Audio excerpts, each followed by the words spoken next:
मातरम दोस्तों, आइए आज हम स्टार्ट करते हैं भारत के भूगोल का पार्ट 4, जो प्रत्येक एग्जाम के लिए बहुत ही इम्पोर्टेंट है और कहीं ना कहीं किसी न किसी एग्जाम में आए हुए सभी क्वेश्चन हैं।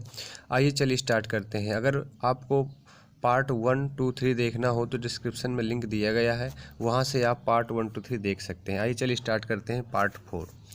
तो बागवान कृषि का उत्पादन कौन करता है? तो बागवान कृषि का उत्पादन कौन करता है? गैर खाद्य फसलें। मतलब जो बागानी कृषि है वो आपकी गैर खाद्य फसलें होती हैं, इसलिए बागान कृषि का उत्पादन कौन करता है? तो गैर खाद्य फसलें करती हैं। अगला क्वेश्चन, भारत में फसलों का क्षेत्रफल कितना है? तो भारत में फसलों का क्षेत्रफल जो है 60 से 7% है। इसको ध्यान रखिएगा।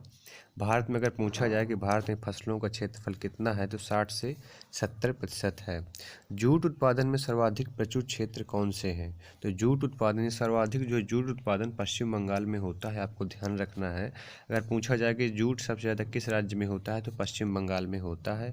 और भारत में जूट का सर्वाधिक क्षेत्रफल कहाँ है? मतलब इसी क्वेश्चन को जो है इस तरह भी पूछ सकता है कि भारत में जूट का सर्वाधिक क्षेत्रफल कहाँ है? तो पश्चिम बंगाल में है। ध्यान रखना है आपको। हरित क्रांति शब्द का प्रयोग किस उच्च उत्पादन को इंगित करने के लिए किया गया है?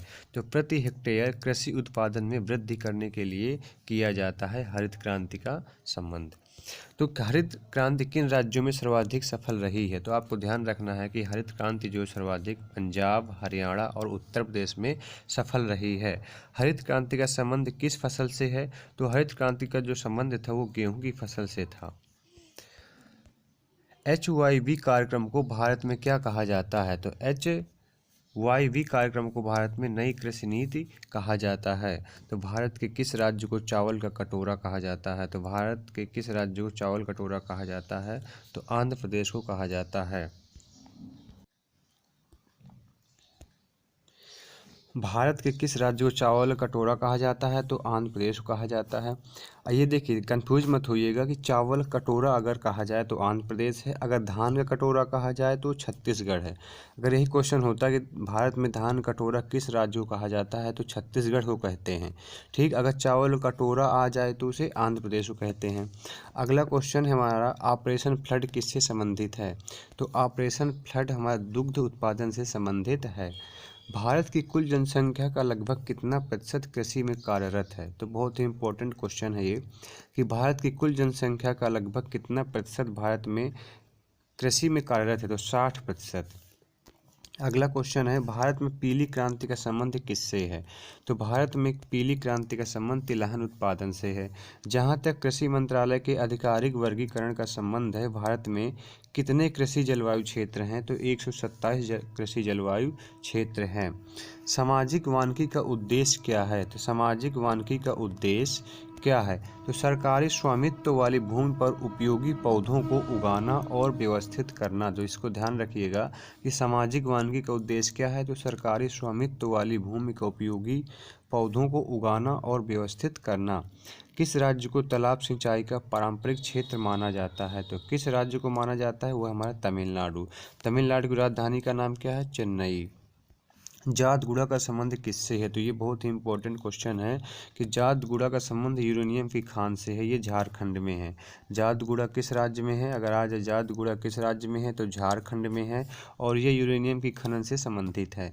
तो आंध्र प्रदेश का तुम्मालापल्ली विश्व मानचित्र में आया है और किसके लिए सबसे अधिक जमा पाया गया है? यानी कि यहाँ पर सबसे ज़्यादा जो है यूरेनियम का भंडार पाया जाता है। तो आंध्र प्रदेश का तुम्मालापल्ली किस लिए फेमस है? तो यूरेनियम की जमा खान भंडार के लिए फेमस है, यानी कि यहाँ पर यूरेनियम सबसे ज़्यादा पाया जाता है। केरल राज्य किस खनिज के लिए सर्वाधिक प्रसिद्ध है? तो ये लौह अयस्क के लिए सर्वाधिक प्रसिद्ध है। तो उत्तरी ब्रह्मपुत्र घाटी में पाए जाने वाले मुख्य खनिज क्या हैं? तो पेट्रोलियम है। तो उत्तरी ब्रह्मपुत्र घाटी में सर्वाधिक क्या पाया जाता है? पेट्रोलियम पाया जाता है। पश्चिम बंगाल में रानीगंज किससे संबंधित है? तो अगर आ जाए कि पश्चिम बंगाल में रानीगंज किससे संबंधित है तो ये कोयला के क्षेत्रों से संबंधित है। किस राज्य में सबसे बड़ा कोयला भंडार है? तो झारखंड में है। आपको ध्यान रखना है कि कोयला भंडार सबसे अधिक झारखंड में है। पन्ना मध्य प्रदेश में एक बहुत ही महत्वपूर्ण स्थान है। यह किसके लिए प्रसिद्ध है? तो आपको ध्यान रखना है कि ये हीरा के लिए प्रसिद्ध है, यानी कि हीरे की खानें पन्ना में बहुत पाई जाती हैं। अगला क्वेश्चन हमारा, कुद्रेमुख से पाइपलाइन द्वारा ले जाए जाने वाले लौह अयस्क का गंतव्य स्थान कौन सा है? तो मंगलौर। तो मंगलौर कहाँ है? हमारा कर्नाटक में है। तो कर्नाटक में कुद्रेमुख से पाइपलाइन द्वारा ले जाए जाने वाला लौह अयस्क का गंतव्य स्थान है। खेतड़ी किसके लिए प्रसिद्ध है? तो खेतड़ी पूछा, पहली बात तो ये पता हो खेतड़ी है कहाँ? तो खेतड़ी राजस्थान में है और ये तांबा के लिए प्रसिद्ध है। तांबा को ही कापर बोलते हैं, कन्फ्यूज मत होइएगा। तो खेतड़ी किसके लिए प्रसिद्ध है? कापर के लिए। असम राज्य में परिचालित रिफाइनरियों की संख्या कितनी है? तो असम राज्य में परिचालित रिफाइनरियों की संख्या जो है 4 है। मुंबई उच्च तेल क्षेत्र कहाँ है? तो अरब सागर का महाद्वीपीय शेल्फ, ये मुंबई उच्च तेल क्षेत्र है। वर्तमान में भारत में सबसे अधिक मात्रा में कच्चे पेट्रोलियम का उत्पादन कौन करता है? तो ऑफशोर मुंबई हाई करता है। मुंबई हाई करता है। कौन करता है? तो मुंबई हाई करता है, आपको ध्यान रखना है। अगला क्वेश्चन है, प्रमुख लोहा और इस्पात उद्योग किस पठार में स्थित हैं? तो आपको बताना है